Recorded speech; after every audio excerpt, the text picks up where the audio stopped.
저는 청주중학교를 졸업하고 청주 상고에 입학을 했습니다. 입학하고 가을로 기억이 되는데 중학교 친구들한테서 전화가 왔어요. 연덕이네 집으로 석교동으로 모이라고. 그래서 갔죠. 갔더니 하는 얘기가 청주에 고등학교가 여러 개가 있는데 그 고등학교들을 다 규합을 해서 그야말로 크더란 그 조직을 하겠다는 구상을 설명했습니다. 그러고 그렇게 해서 이제 태어난 것이 청주의 청룡클럽이죠. 그 청룡클럽은 훗날 엄청나게 그 조직이 커지게 됐습니다. 고등학교 2학년 때 청주 시내 클럽인 그 극장 주변의 깡패들, 소위 얘기하면 씨앗이도 붙이고 뭐 이런 애들이에요. 걔네들하고 우리 청룡 애들하고 단체로 싸움이 이제 붙었어요. 그때 우리 친구 둘이 이제 붙잡히게 됐고 비상이 걸렸어요. 우리가 이제 평소에 자주 가던 그 중앙시장에 늑세 할머니네 빵집이라고 있었거든요. 거기가 우리 아지트였는데 거기로 오라고 그래서 갔죠. 거기 모여서 이제 회의를 한 결과 정봉규하고 이병설이 똑같은 일이 벌어졌을 때는 너희 둘도 잡혀줘라 이렇게 얘기를 했고 그 이유는 저희 아버지가 법원에 계셨고 이병설이 아버지가 이제 검찰청에 계셨고 두 분은 또 개원으로 친분이 있었고 그래서 이건 뭐지? 집으로 돌아가면서 많은 생각을 하게 되었습니다. 내가 과연 어떻게 해야 되는가 이런 생각을 했고 늘 저 하나만 믿고 살더라고 노심초사하시던 아버님 어머님의 얼굴이 오버랩되어서 생각이 났습니다. 그리고 이거는 이제 내 문제가 아니고 아버님의 사회적 책임의 문제가 되는 거 아닌가 이런 생각을 하게 됐어요. 아버님은 저한테 늘 남자답게 당당하게 정직하게 의리 있게 그렇게 하고 약자를 도우면서 이렇게 살아라 이런 말씀을 평소에 자주 하셨는데 그건 내가 있어야 할 자리가 아니구나 이런 생각을 하게 됐습니다. 그래서 나는 이제 청룡은 안 나가겠다, 탈퇴하겠다 이런 생각을 했고 바로 탈퇴를 했습니다. 지금도 생각해 보면 그때 고등학교 2학년의 생각으로 그렇게 결단을 했다는 것이 너무나 기특하고 자랑스럽습니다.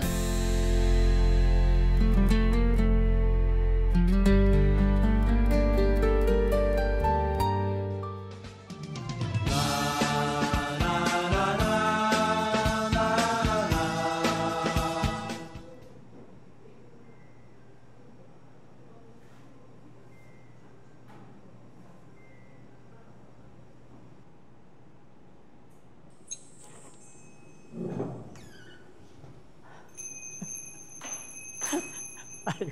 날씨가 덥죠? 날씨가 말도 못하게 덥네. 엄청나다 진짜. 앉으세요. 먼 길에 고생하셨습니다. 네. 전쟁보다 무서운 것이 지구온난화입니다. 네, 회장님 드시죠. 아이고, 시원한 것 좀 한번 먹읍시다. 네, 학교 측에서 오늘 7월 17일 개교기념이래요. 이사장님께서 장학금을 기탁하신 거에 대해서 학생들한테 좀 알려주었으면 좋겠고 그 취지를 말씀해 주시면 좋겠다고 건의가 들어왔습니다. 그날 공휴일인데 학생들한테 불편하게 하는 거 아닐까? 그럼 그때 일을 좀 기억하시나요? 그거야 잊을 수 없죠. 예. 환경사업입니다. 그때만 해도 공장에 굴뚝에서 검은 연기가 경제성장의 상징적 모습이었으니까요. 근데 이제 그게 국민 보건 향상에 직접적인 영향을 주는 것이니까 누군가는 꼭 해야 되는 사업이다 이렇게 생각을 했습니다. 그 사업이 생소했던 만큼 굉장히 어려움이 많으셨을 테고 또한 그런 어떤 특단적으로 다 이렇게 도약하게 된 계기가 있으셨나요? 처음에는 엄청 힘들었어요. 몇 년 동안. 그러다가 결국은 포스코를 만나면서부터 회사 경영이 조금씩 안정되기 시작을 했습니다. 83년도에 박태준 회장님이 외국에서 VIP 손님이 오셨는데 함께 헬기를 타시고 지금 포스코로 가는 겁니다. 근데 포항 하늘에서 이렇게 포스코를 보니까 하늘이 막 공해물질이 끼고 포스코 제철소가 안 보여서 그래서 그 말씀을 못 하시고 이제 내려가신 거예요. 내려오셔서 관계자들 모이라고 그래서 포항 하늘을 맑게 푸르게 깨끗하게 만들어라는 특명을 내리셨습니다. 그래서 이제 포스코하고 인연이 된 거죠. 제철소를 가보니까 모든 게 하여튼 곳곳마다 내일이에요. 그냥 야 그때 그 충격 그건 뭐 말로 표현할 수 없어요. 그런데 포스코하고 일을 해보려고 하니 사람 아는 사람이 하나도 없어. 근데 어느 날 지나가다 보니까 삼보사라는 절이 있어요. 그래서 이제 내가 그 절을 들어가서 내가 기도도 부처님한테 하고 이렇게 몇 번 했더니 거기 주지 스님이 한번 보자고 그래요.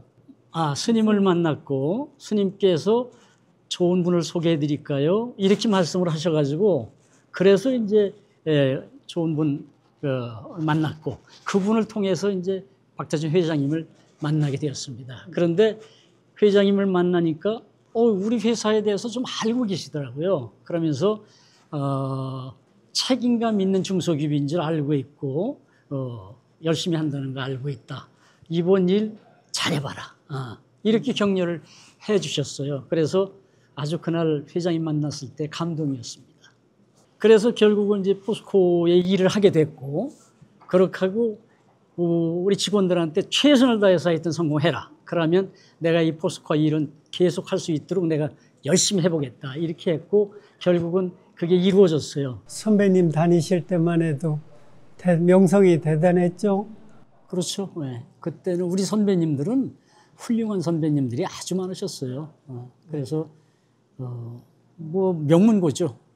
저 어렸을 때만 해도 은행만 들어갔다 그러면 청주 시내였었는데 잔치를 했어요. 그렇죠. 네. 그랬지. 근데 요즘은 너무 많이 환경이 변했죠. 네, 변했어요. 이제 문제는 애들을 요즘은 하나 아니면 둘밖에 안 낳잖아요. 그러니까 옛날에 청주상고는 빨리 가서 일 좀 하고 돈 좀 벌고 하려고 그랬는데 그게 아니에요. 대학을 보내야 돼. 그래서 우선 우리 학교는 이제 입학생들이 없어요. 점점 줄어들고. 그러니까, 이걸 인문교로 바뀌어야 돼. 시대적 상황 때문에. 네. 전통을 이어가기가 참 어렵죠. 그죠? 그렇습니다. 네. 선배님들도 걱정을 많이 하시더라고요. 많이 하시죠. 네. 그래서 결과적으로 인문계를 전환하는 계기가 된 거죠. 그죠? 그렇죠. 계기가 됐는데, 그거 박원규 교장 선생님이 그걸 하는데 역경이 많았어요. 그럼에도 불구하고 그 열정과 에너지로 이제 해내신 거죠. 예. 그래서 이제 대성고루가 탄생을 한 겁니다. 근데 처음에는 학생들도 반신반의했었는가 봐요. 왜냐하면 실업계 학교에서 인문계로 전환되니까 선생님들이나 공부하는데 또 지장이 있을까 봐 다들 주춤주춤 했는데 결과적으로 선배님이 좋은 학생들이 또 들어오게 되는 계기를 마련해 주신 그런 역할을 하신 거죠. 동문회장이 되어서 선배님들이 전부 대성고를 배척하려고 하는 거예요. 그것을 내가 회장 취임식에서 이제부터는 대성고다. 우리가 그 옛날에 청주상고는 우리 가슴속에 품고 추억으로 남기자. 이렇게 얘기해서 그걸 선언을 한 날이 되었죠. 그때만 해도 장학금 하면 1억 모으기가 목표고 그랬거든요. 와이프 때문에 30억으로 결심을 했습니다. 그러면 사모님이 장학금 모금에도 크게 일조를 하신 거네요. 사모님에 관한 얘기도 좀 해주시죠, 이참에. 그 와이프를 처음 만나던 날 마음에 들었어요. 마음에 들어서 첫눈에 마음에 들었어요. 그래서 어떻게든지 결혼해야 되겠다라는 생각이 들었고 두 번째 만나던 날 내가 남산타워에 올라갔어요. 택시를 타고 올라가서 시청을 바라보면서 그 직벽이 있거든요. 암벽. 거기에서 나하고 결혼하자. 그랬더니 눈을 많이 볼 거 아니에요. 그래서 그냥 팔딱 잡고서 싫다면 그냥 밀겠다.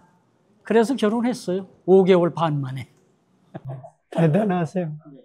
회장님 그때 30억을 쾌척하실 때 무슨 사연이 있으시다고 제가 들었거든요. 사연, 무슨 사연. 그게 아니고, 이제 동문회장이 됐으니까 무엇을 할까 했는데, 인재 양성이 가장 중요하다는 생각을 하게 됐어요. 그러려고 인재 양성하려면 어떻게 해야 되겠어요? 돈이 필요하잖아요.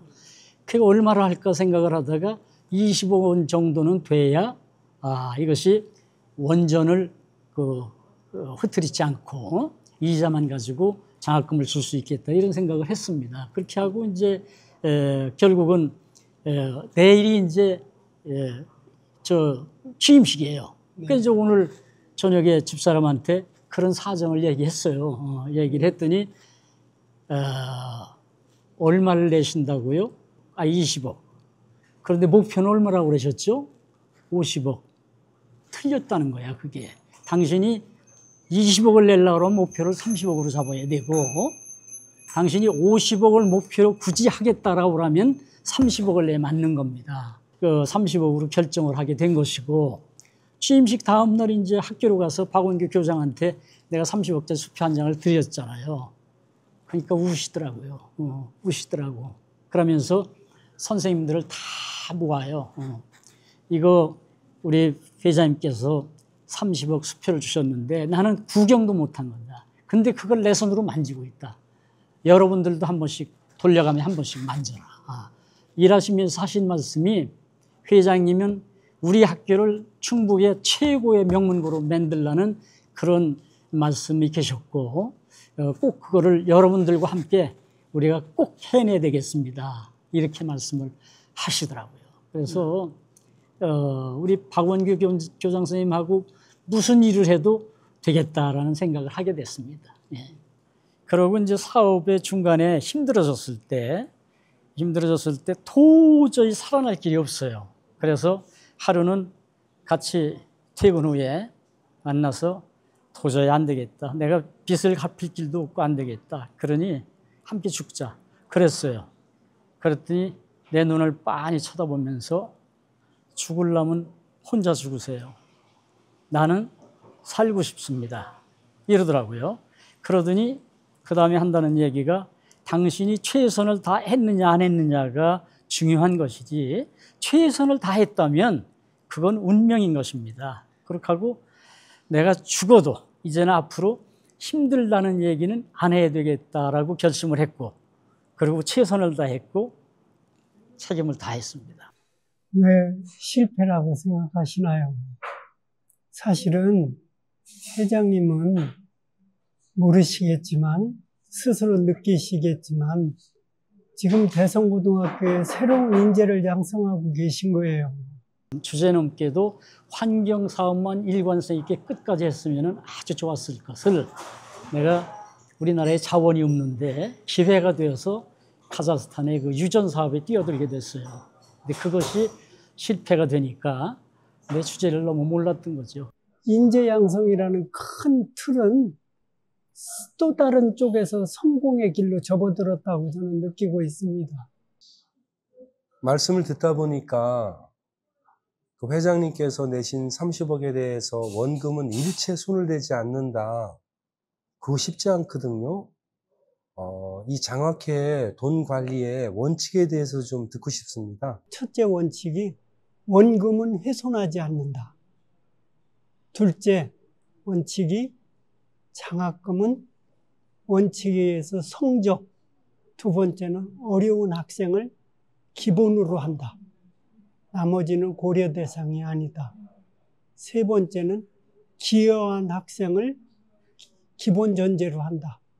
그러면 그동안 성과, 장학금을 통해 가지고 어떤 성과를 좀 냈는지. 2006년도 10월 13일에 설립했거든요.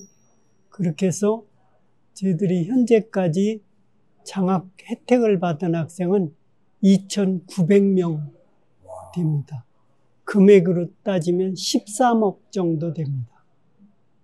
그리고 어느 학교를 특별하게 지정할 수는 없지만 각양 뭐 여러 학교를 다 입학했지만 서울대학교 한 학교를 그냥 따진다면 지표적인 성격이 있습니다. 한 70명 정도 지금 입학을 시켰고요. 그래서 그 짧은 기간이지만 과거에 유명한 선배님들의 전통을 바로 이어받게 된 계기가 된 것이죠. 학교 다니던 애들이 장학금을 받고 네. 감사의 편지를 보낸 겁니다. 이게 다. 네. 그 중에 하나 읽어보겠습니다. 정봉교 회장님께 회장님처럼 졸업 후에도 모교에 그리고 후배들에게 관심을 갖고 사랑할 줄 아는 훌륭한 사람이 되어 베풀 수 있는 선배가 되겠습니다. 이어가겠다는 얘기지. 저는 축구부 주장을 맡고 있는 3학년 서상민이라고 합니다. 회장님, 이번 첫 시합에는 3전 3패를 했지만 정말 아까웠습니다. 모두 승부차기에서 졌거든요. 다음에는 더 열심히 연습해서 회장님도 응원 오실 수 있게 열심히 하겠습니다. 회장님, 다음에는 기쁜 소식 전달할게요. 이거 축구부에서 보냈네요. 네.